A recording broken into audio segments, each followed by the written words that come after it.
Bonjour à tous. Vous l'avez vu, cette vidéo va parler du fascisme. En effet, il était pour moi normal d'embrayer sur la seconde idéologie totalitaire du XXe siècle, après avoir parlé de la première et de comment elle est apparue en Russie. Cette vidéo va nous traiter de l'apparition du fascisme en Italie pendant les années 20.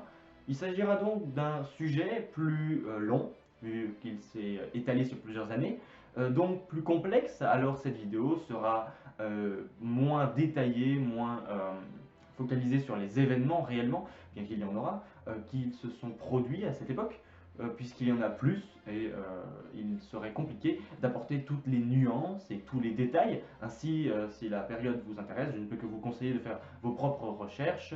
Euh, voilà. Je précise d'ailleurs que cette vidéo, bien que son sujet soit de l'histoire politique, n'est en aucun cas une vidéo de politique et n'a aucunement l'intention de véhiculer quelque message que ce soit. Si vous prenez mal ce que je dis, sachez qu'il s'agit simplement de l'histoire, factuelle et objective, et qu'il n'y a malheureusement rien d'autre à faire que de l'accepter, puisqu'il s'agit d'événements qui se sont véritablement déroulés. Si vous n'êtes pas content de l'histoire, ce n'est pas à moi qu'il faut se plaindre, c'est aux gens qui l'ont fait, et malheureusement ils sont morts. Heureusement plutôt, sinon la surpopulation, on l'aurait atteint depuis longtemps.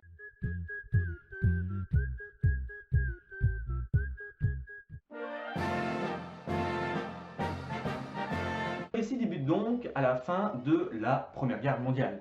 La révolution communiste a déjà eu lieu et la paix revient. En Italie, la paix n'est pas si bonne finalement. En effet, les territoires qu'elle souhaitait obtenir ne lui sont pas remis et ses gains ne sont pas si grands. Le Sud-Tyrol, une Istrie incomplète, et l'Albanie qu'elle espérait récupérer devient indépendante. En plus, son économie, centrée sur la production militaire à la sortie de la guerre, peine à redevenir une production civile et est incapable d'étancher l'arrivée de main-d'œuvre massif que constituent les soldats revenus du front. Le pays est également pris dans une inflation, le conflit ayant dévalué la lire, la monnaie italienne, et les prix augmentant de plus de 400%.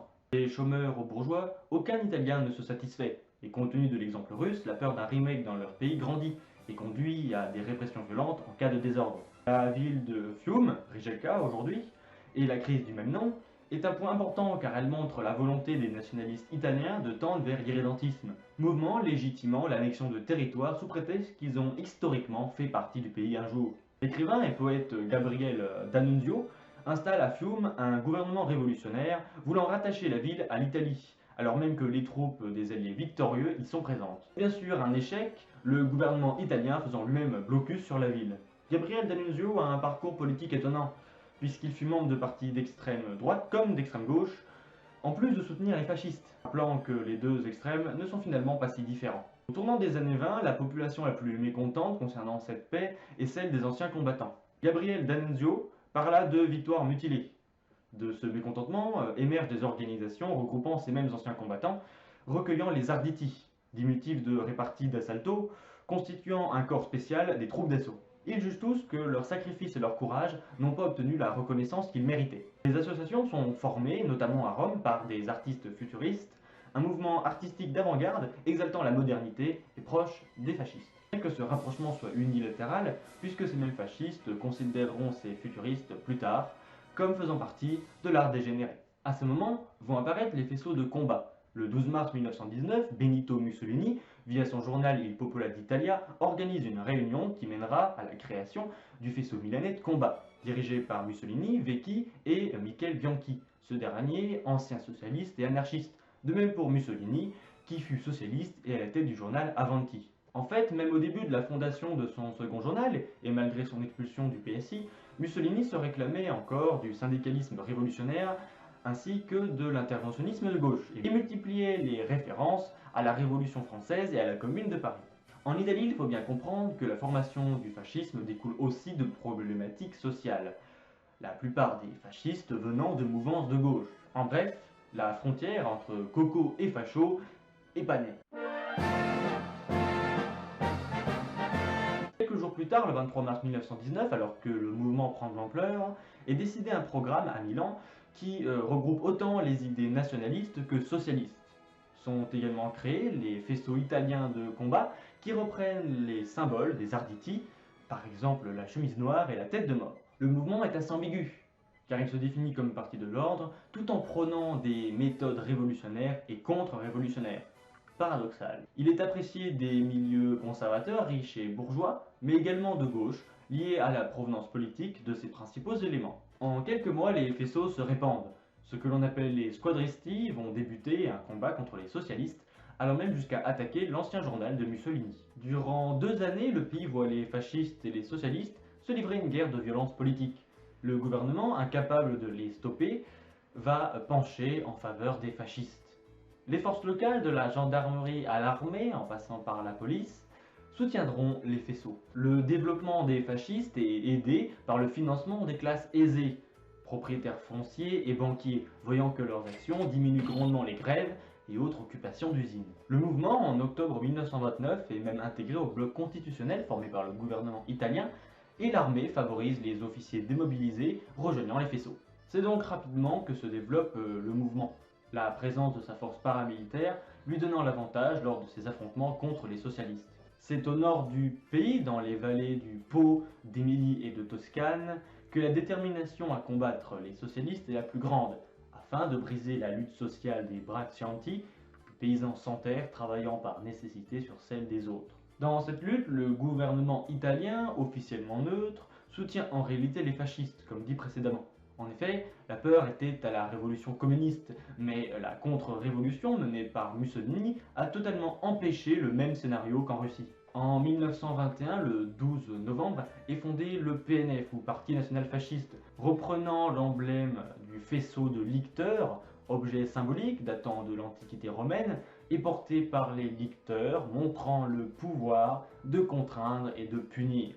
Un faisceau apparaît d'ailleurs en arrière-plan de nos armoiries françaises, bien que ces dernières ne soient plus officielles depuis 1870. C'est donc ce faisceau qui donne son nom au fascisme et aux groupes paramilitaires qui lui sont affiliés.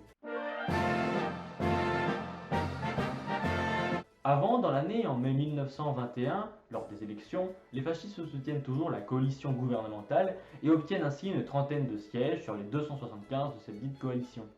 Mussolini, ayant obtenu l'un de ces sièges, marque une distance avec le programme des faisceaux en se plaçant à l'extrême droite et en appliquant une politique très conservatrice, comme par exemple en revendiquant la Dalmatie.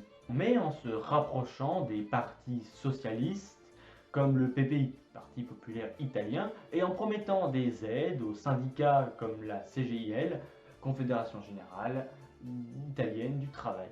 J'ai eu du mal sur le nom du syndicat. J'espère que ça ne va pas porter atteinte à ma neutralité. Comme politique conservatrice, il n'y a pas mieux que de prôner l'enseignement privé religieux, ainsi que le caractère non anticlérical du mouvement. En gros, il n'est pas contre la religion ici, majoritairement catholique, chrétienne. Voilà. Cette politique, suivant la voie parlementaire, va tout de même lui opposer les mouvements squadristes des races, régnant sans partage, sans se soucier du gouvernement. Race étant un titre de noblesse éthiopien repris informellement par les membres importants du parti. Ces derniers obligeront finalement Mussolini à durcir ses positions, malgré son envie de calmer le jeu et de suivre la voie parlementaire.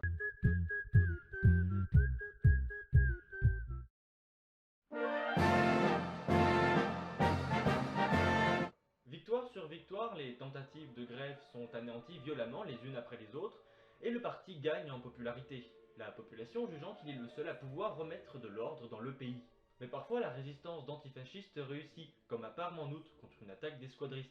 Cette défaite fait craindre à Mussolini la reproduction de tels événements, et il commence à penser à marcher sur Rome. Il s'agit d'une marche menée par Mussolini et suivie par 40 000 à 50 000 squadristi. Le 28 octobre 1922, ils vont donc se diriger vers la capitale romaine. Le gouvernement prépare l'armée régulière à stopper les faisceaux. Celle-ci est bien plus forte et expérimentée et pourrait aisément mettre fin à la marche. Mais afin d'éviter la guerre civile, le roi Victor Emmanuel III ne signe pas le décret d'état d'urgence. La marche est donc effectuée, engendrant avec elle autant de violence à l'encontre des socialistes que d'ordinaire. Un nouveau gouvernement est formé. Le roi demande à Mussolini de le constituer, ce dernier en devient le Premier ministre. Ce parti n'est pas formé que de fascistes, puisqu'il comprend également des modérés, des centristes et des membres de la droite traditionnelle.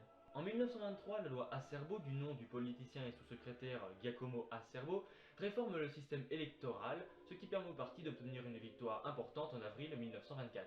Un autre Giacomo, le socialiste Giacomo Matteotti, se fera assassiner en voulant dénoncer ce trucage des élections. C'est après cette affaire que Mussolini convergera vers la dictature, en déclarant assumer la responsabilité politique, historique et morale des actions perpétrées par les squadristi.